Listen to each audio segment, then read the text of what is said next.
I would say this line is kind of important because it shows that what indexing is about. I'm going to give it some background color here just to show that this line is, this row in the spreadsheet is a little bit interesting and special. Line 4 is not special at all. It's just adding 1 to I. I itself is a regular variable. It's you can pick any variable as the indexing variable. And then where do we go next after line 4? We go back to line 2. Okay, very good. I is less than bar A bar is true because I is 1, bar A bar is 3, 1 is less than 3 is true, no big deal. We go to line 3 again. This time what are we doing? A1. I has a value of 1, so A bracket I is A bracket 1. So now we are dealing with column E. Very good. So now we're starting to see the interesting effect of using an array because it is the same line. We're dealing with line 3 before, we are dealing with line 3 now, but you can see that depending on the value of I, the same line, which is line 3 in the algorithm, can change a different column. It can access a different column because the expression inside the square brackets has changed. The expression has not changed, but the value of the expression has changed. Are we okay with this so far? Kind of? Okay.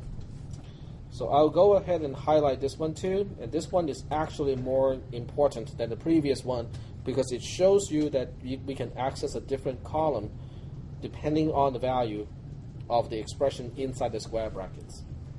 So we'll go to format cells. This one we'll use a slightly different color like that. On line 4, we add 1 to I goes from 1 to 2. We go back to line 2 after that. 2 is less than 3 is true. We go to line 3 again, and this time we put a 0 into column F because I has a value of 2.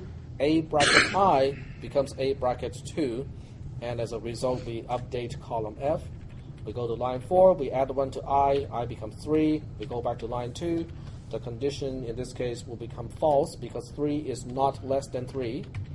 And we exit the loop and we get to post. Are there any questions about this trace? Yes? Line 2, so basically this A. Bar A bar? Yeah, line bars is 3 because of this in the array. It is because... A0, A1, A2? Yes, because three of them? because I tell you ahead of time that there are 3 elements in the array. In order to trace anything with arrays, I have to tell you how many elements do we have in the array, because otherwise it's not possible to trace it. Okay. Any questions about array indexing? This is one example that shows you the two new operators that we have. One is the bar A bar notation, which returns the number of items inside an array. The other one is the square bracket notation, which is saying, okay, we know we want to access something in this box A, but which one do we want to access? The square bracket allows you to specify which one we want to access.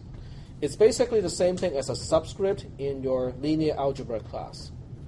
When you're dealing with a vector, you can use a subscript to identify which element inside the vector you want to access. It's basically the same thing. Uh-oh, that's not good. Yep, go ahead. Yeah, for questions like these, you're going to tell us what is in the array already? Yep, How many yep. I have to tell you that information, otherwise there's no way you can trace it. So, Mm-hmm. Oh, sorry, she raised her hand. Yep. Question. Should we say like A bracket 0 is a certain number for 3? Do that, or do we all start? You can do the initialization just like before. You can say A bracket I gets 2, and so on and so forth. So for 3 you would say 2. You can you can have you can have values associated with the elements before the first line of execution. Yep. Yeah, I can give you an example. Remember the find maximum example? We can do that next. Yeah. Yeah. No, that's Okay. So let's go ahead and save this one first. Today is the 8th. Where did I put it? I can cannot remember where I put. Uh-oh. I thought I created a subfolder. Maybe I did not. Okay, we'll go ahead and do it now. Uh-oh. Uh-oh. That is not good. Okay, better save this one first. Okay, I created a file name but not a folder, so I need to do that first. 2010, 10, 08 files. Okay, there we go. We'll save this file again into that folder.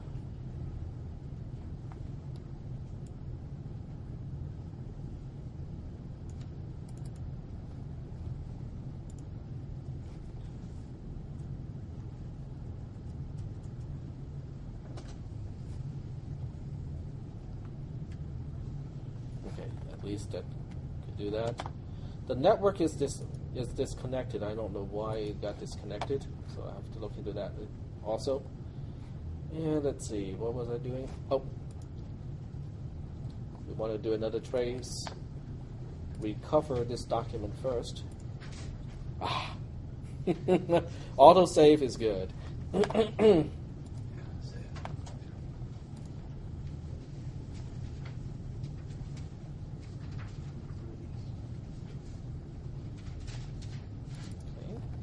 So we'll call this one array initialization, which is also the name that I use in the text.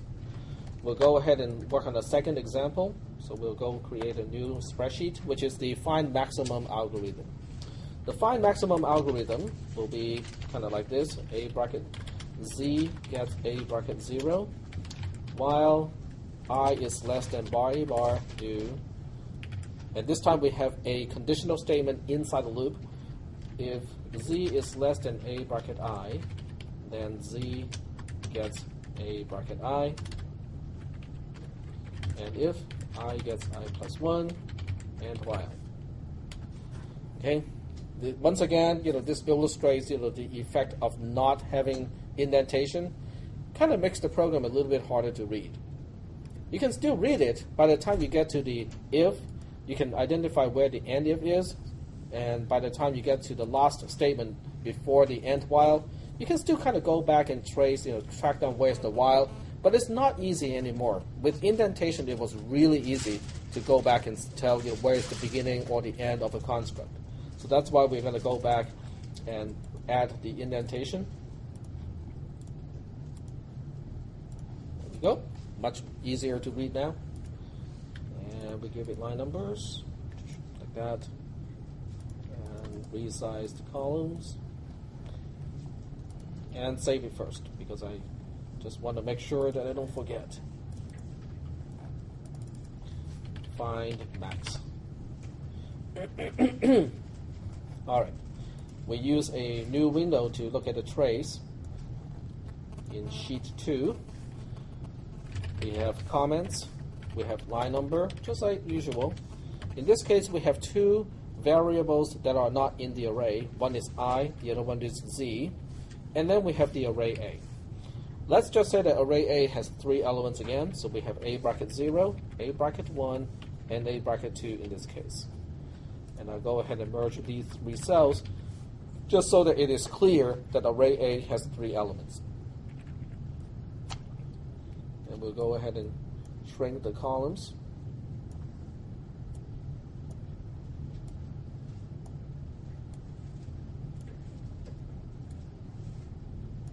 So, and I need to give you some values in this case, because if I don't tell you what the initial values of the array is, I cannot run the algorithm. I cannot compare an element in the array to a number.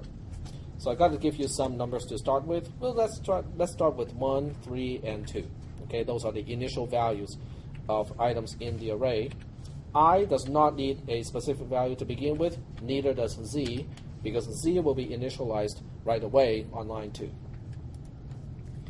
Are there any questions so far about how I set up the precondition of the algorithm? No questions? Okay. Let's go ahead and run it. First line is going to put a 0 into I. The second line is going to copy the value of A bracket 0 into Z. So what are we actually doing here? Okay, we put a 1 into Z because A bracket 0 is column E, and column E has a pre-value or an initialized value of 1. Then we go to line 3. Line 3 is asking the question, I is less than bar A bar is, what is bar A bar? Bar A bar is 3 because we have 3 elements in the array. I is 0 at this point. 0 is less than 3 is true. We go into the loop onto line 4. Line 4 is the first line of a conditional statement. It's asking, is Z less than A bracket I? What is I again? I is 0. So A bracket I is A bracket 0. A bracket 0 has a value of 1 at this point. Is 1 less than 1? Because Z also has a value of 1. Nope, that is false. So we have to say Z is less than A bracket I is false. Where do we go next? The condition of the conditional statement is false. We go to 7 right away. Yep. Line 7 is going to add 1 to I. I goes from 0 to 1. Then we go back to the beginning, which is on line 3. I is now 1. 1 is less than 3 is true. We go to line 4. Line 4 is asking, is Z less than A bracket I in this case? What is I? I has a value of 1, so A bracket I is referring to A bracket 1. What is the value of A bracket 1? It is 3. So, and Z has a value of 1 at this point. Z 1 is less than 3 is true. Very good. So now we identify this one as true. Then we go to line 5. Line 5 is copying A bracket I to Z. What is I again? It's 1. A bracket 1 has a value of 3. So we are copying the value of 3 to Z. Z is now updated to 3. Do we have any questions about this line? Because this is kind of important too. No questions? After line 5, where do we go? We go to line 7, which is outside of the conditional statement. We add 1 to I goes from 1 to 2. Then we go back to line 3 again. 2 is less than 3 is true. We go to line 4 again. Z is now 3. 3 is A less than A bracket I. What is I? I is now 2. So A bracket I refers to A bracket 2, which has a value of 2. 3 is less than 2 is false. As a result, we skip over the entire conditional statement. We go all the way to line 7, which is outside of the conditional statement. We add 1 to I goes from 2 to 3. Then we go back to the beginning of the loop, which is on line 3. I is now 3. Bar A bar is 3. 3 is less than 3 is false. And we are done. Okay. Do we have any questions about this algorithm? Yep. What I understand with Z's, how do you define the truth false? On which row? Z's. On Z? Yeah. You mean this column? But which row are we talking about? With AI's, which we define in Z less than AI is true or false. You mean these guys? Yeah.